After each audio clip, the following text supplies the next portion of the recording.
നമസ്കാരം, ഡോക്ടർ അൽഫീനയാണ്. Hypothyroidism, hypertension, high cholesterol, allergy, 4 കൂട്ടം അസുഖങ്ങൾ. ഇവയ്ക്കെല്ലാം മരുന്നുകൾ കഴിക്കുന്നു. 10 വർഷങ്ങളായിട്ട് മരുന്നുകൾ കഴിക്കുന്നു. പക്ഷേ മരുന്നുകൾ കഴിക്കുന്നുണ്ടെങ്കിലും ഇവ ഉണ്ടാക്കുന്ന ബുദ്ധിമുട്ടുകളും അനുബന്ധ പ്രശ്നങ്ങളും കൂടി വന്നുകൊണ്ടേയിരിക്കുന്നു. 60 വയസ്സായി. അപ്പൊ ഇതുവരെയും ഇത്രയും നാൾ മരുന്ന് കഴിച്ചു, ബുദ്ധിമുട്ടുകളൊന്നും മാറിയിട്ടില്ല. ഇനി ഇതാണ് എൻ്റെ ജീവിതം, ഇവയൊന്നും മാറാൻ പോകുന്നില്ല. ഇതുപോലെ മരുന്നുകളൊക്കെ കഴിച്ച് ബുദ്ധിമുട്ടുകളൊക്കെ അനുഭവിച്ച് ഞരങ്ങി മൂടി മുന്നോട്ട് പോകാം, അങ്ങനെ ചിന്തിച്ചുകൊണ്ടിരുന്ന ഒരാള് ഇപ്പൊ നമ്മുടെ കൂടെ ഉണ്ട്. നമുക്ക് അവരൊന്ന് പരിചയപ്പെട്ടിട്ട് തിരിച്ചു വരാം. എൽസമ്മ ചേച്ചി, തൈറോയിഡിന്റെ പ്രശ്നമായിട്ടാ വന്നേ അല്ലേ? എത്ര വർഷമായി തുടങ്ങിയിട്ട്? മരുന്ന് കഴിക്കാൻ തുടങ്ങിയിട്ട്. ഓക്കെ, തൈറോയിഡിനും കഴിക്കുന്നുണ്ട്, ബി പിക്കും കഴിക്കുന്നുണ്ട്, കൊളസ്ട്രോൾ കഴിക്കുന്നുണ്ട്, നീരിന്റെ ഗുളിക അതും കഴിക്കുന്നുണ്ട്. ഇവിടെ വരുന്നതിന് മുന്നേ അല്ലേ? ഓക്കെ, എന്തൊക്കെ പ്രശ്നമായിട്ടാ വന്നേ? ബുദ്ധിമുട്ടുകൾ എന്തൊക്കെയായിരുന്നു? ബുദ്ധിമുട്ടുകൾ എന്ന് പറഞ്ഞാൽ തലയ്ക്ക് മരവിപ്പുണ്ടായിരുന്നു, പിന്നെ ഭയങ്കര പുകച്ചില്, നെഞ്ചിടിപ്പ്, ശ്വാസം മുട്ടല്, പിന്നെ വയറിനകത്ത് ഗ്യാസ് കയറിയിട്ട് വയറ് കമ്പിക്കുക, ഏമ്പക്കം, കയ്യിലും കാലും എല്ലാം മരയ്ക്കുക, ദേഹം മൊത്തം വണ്ണം വെക്കുക. നിമിഷ നേരം കൊണ്ട് ഗ്ലൗസ് ഒന്നും ഇടാൻ പാടില്ല, ആ രീതിയിലാ വരുന്നത്. വേദനകളായിട്ട് അങ്ങനെ നടുവിന് വേദന, കാലിന് പോച്ചിലെ, വിരലൊക്കെ കാലിലെ പത്തിയെല്ലാം അങ്ങനെ കൂച്ചി പോകുമായിരുന്നു. അതുപോലെ പ്രശ്നങ്ങളായിരുന്നു. നടക്കാനൊക്കെ ബുദ്ധിമുട്ടായിരുന്നു. കാലിനൊക്കെ നല്ല വണ്ണായിരുന്നു. കഥപ്പും ഉണ്ടായിരുന്നു. ടെൻഷൻ ഉണ്ടായിരുന്നു. അയ്യോ, എല്ലാ അസ്വസ്ഥതകളാണെന്ന് പറഞ്ഞിട്ട് പറയാൻ പാടില്ല, അതുപോലെ വിഷമങ്ങളായിരുന്നു. ജോലി ചെയ്യാനൊക്കെ ബുദ്ധിമുട്ടായിരുന്നു. പിന്നെ ചെയ്യാതിരിക്കുന്ന പറ്റുമോ? എന്തോ ഒരു അസ്വസ്ഥതയാണ്, നമുക്കൊരു കഥപ്പാ. ഒന്നും ചെയ്യാൻ പറ്റുന്നില്ല. മനസ്സിന് അതിലപ്പുറം പ്രശ്നങ്ങൾ എല്ലാം കൂടെ കൂടുമ്പോ നമുക്ക് തൈറോയ്ഡ് കൂടുക. എന്നിട്ട് ഇവിടെ വന്ന് നമ്മുടെ ട്രീറ്റ്മെന്റ് എടുത്തിട്ട് ഇപ്പൊ എങ്ങനെയുണ്ട്? അലർജിയുടെ പ്രശ്നമില്ലായിരുന്നോ? ചൊറിച്ചിലില്ലായിരുന്നോ? ദേഹത്തൊക്കെ ചൊറിച്ചിലില്ലായിരുന്നു? അലർജി ഉണ്ടായിരുന്നു. അതിന് എപ്പോഴാ വരുന്നെന്ന് അറിയത്തില്ല. ദേഹം അങ്ങോട്ട് ചൊറിഞ്ഞു വരും, ടിമ്മെന്ന് അങ്ങോട്ട് താഴും. അങ്ങനെ എനിക്ക് കൂടുകയോ ചെയ്തേ ചൊറിച്ചില്.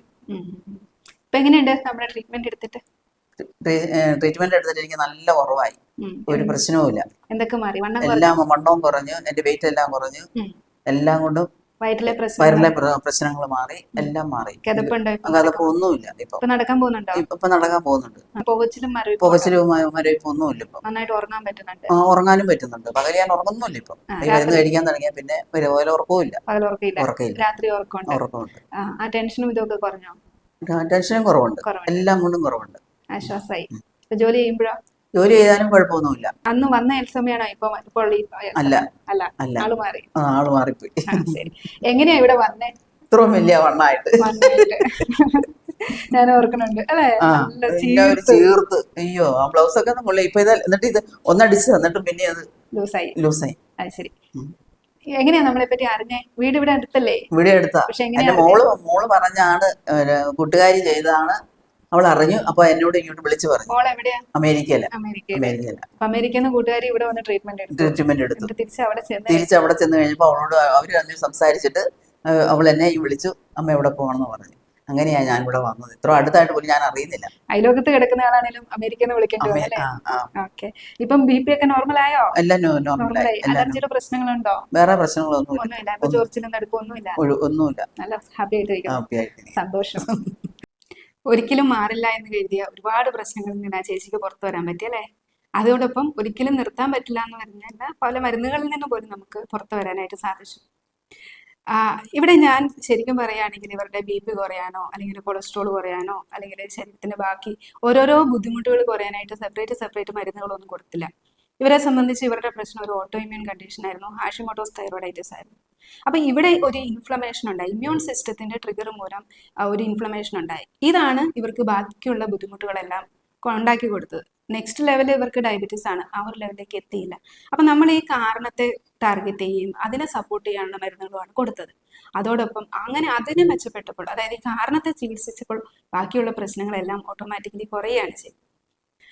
ശരിക്കും ഇന്ന് യഥാർത്ഥത്തിൽ കിട്ടുന്നില്ലാത്തൊരു കാര്യമാണിത് അല്ലേ? നിങ്ങൾക്കൊരു വേദന വന്നു, ആ വേദനയ്ക്കുള്ള കാരണം എന്താണെന്ന് ആരെങ്കിലും കണ്ടുപിടിക്കാൻ പോകുന്നുണ്ടോ?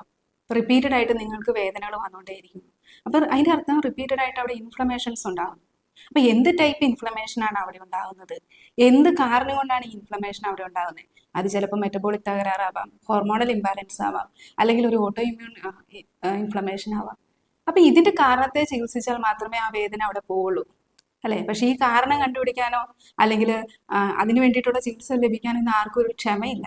എല്ലാവർക്കും വേദന പെട്ടെന്ന് മാറ്റിയെടുത്താൽ മതി.